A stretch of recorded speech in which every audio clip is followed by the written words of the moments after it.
doesn't matter if people think you're nerdy or boring or not boring. You just got to keep persevering. You're going to find your crew. You're going to find your crew. Right. Yeah, me and my wife left our corporate lives and sold all the shit we didn't need and moved out to the middle of nowhere. And just trying to document the journey on YouTube. And how do you be yourself, or how do I be my nerdy ass self in front of the camera? Because when I'm solo with it, like, I just clam up. I understand. So, Chris, I think it comes down to taking a big step back and really, really, really thinking about the following. Why in the world, especially when you have such a fucking epic red beard, why in the world would you ever, ever, ever let somebody's anonymous opinion stop you from telling your truth? Literally right before you came on right now, and I think you probably heard it, I asked a question of how many of you, when you first saw me, thought I was bullshit, fuck this guy. I just, while you were talking and I was admiring your background, I saw an ungodly amount of people say me. You can imagine, as a human, that doesn't feel great. It's just that I've conditioned myself at this point to be empathetic to other people's opinions because they don't know me. Same with you, brother. You could be nerdy because it doesn't matter if people think you're nerdy or boring or not boring. You just got to keep persevering. You're going to find your crew. You're going to find your crew. Right, right. A lot of people are asking me. I don't even know if it's so much that, because God, I mean, there's probably, 10,000 people watching this right now, and I can talk to you and conjunct a coherent sentence, but when I'm solo with the camera, like, my brain just goes to mush and I can't organize my thoughts. I got an idea. It's really funny. What's you that? Might have a similarity to me. I actually hate being solo too. I need action. Notice how I'm bringing Dustin in. And that's kind of how I am. I do better interacting. When I did Wine Library TV, I made Kastner and Chris Mott. People used to think I said Mott. Those people behind the camera, I used to interact with them because I needed the action. When I did Ask Gary Vee, I made India and Stunwin and those characters part of it. I'm doing Tea with Gary Vee. I'm making Dustin a part of it. So what you may want to do is when you make videos, you may want to go on Facebook Live or YouTube Live and do it live because you're getting a little bit of that human interaction that you're feeling right now. Or you might need a virtual co-host. How would you do that? You would do it. I mean, we're co-hosts right now. So okay, that makes sense. Right? You go to StreamYard.com. That's like a platform. You hit up your buddies or somebody you think could be good at this, and maybe what you need is a co-host. Some people are way better with co-hosts than they are solo. So how would I incorporate that in with like my daily things that I have to do when I'm homesteading that I want to document? When you're homesteading and documenting, you don't even need to talk to camera. Maybe you just document it and then you do voiceover with you and that person after the fact in post-production. Okay. See what's awesome about this, Chris, is what has always driven me is the ability to have ideas and to always look for yes.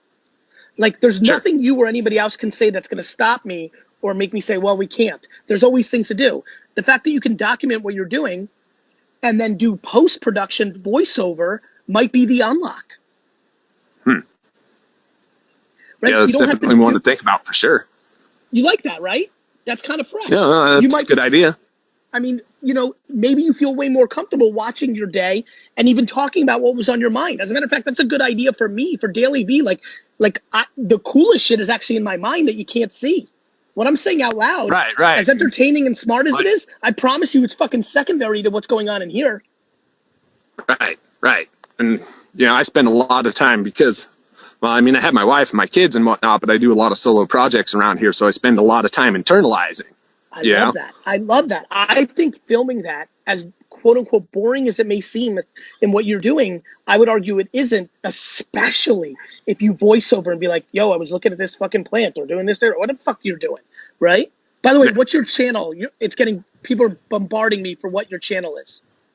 Oh, it's Bar None Off Grid. Bar with 2 R's. I love that, Chris Bar. Bar what? Bar None Off Grid. And what's Dustin, you got that? Because I know we're going to put the link here. Is that it? right there, Chris? Can you see that? What's that? Oh, yeah, that's it. All one word, right? For YouTube? No, it's separated just like he wrote it. Good job, Dustin.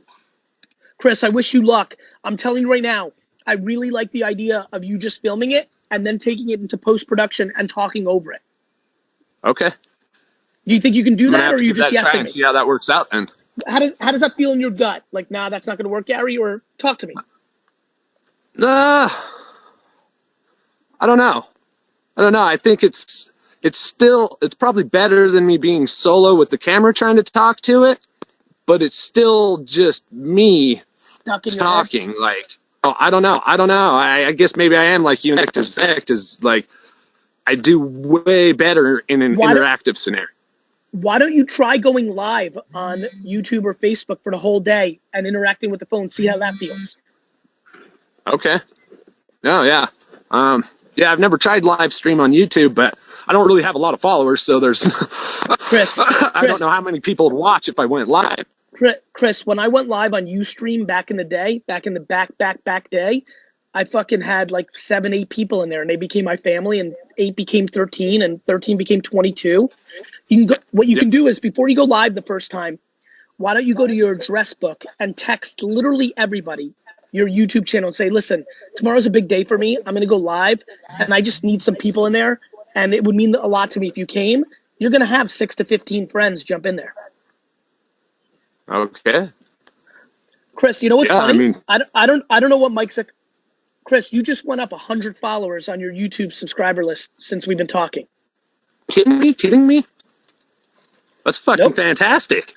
I think it's fucking fantastic too. Wow. I don't even know what to say to that right now. Well, guess what? Here's what I have to say to it. Now you have a base. Now you have a base of people that will join you on your first YouTube live. Take advantage of it, my friend. Use this serendipitous moment to start the next chapter. Right. Just got to grind and kill it. You had 35 followers. Now you have 142. Jesus. That's insane.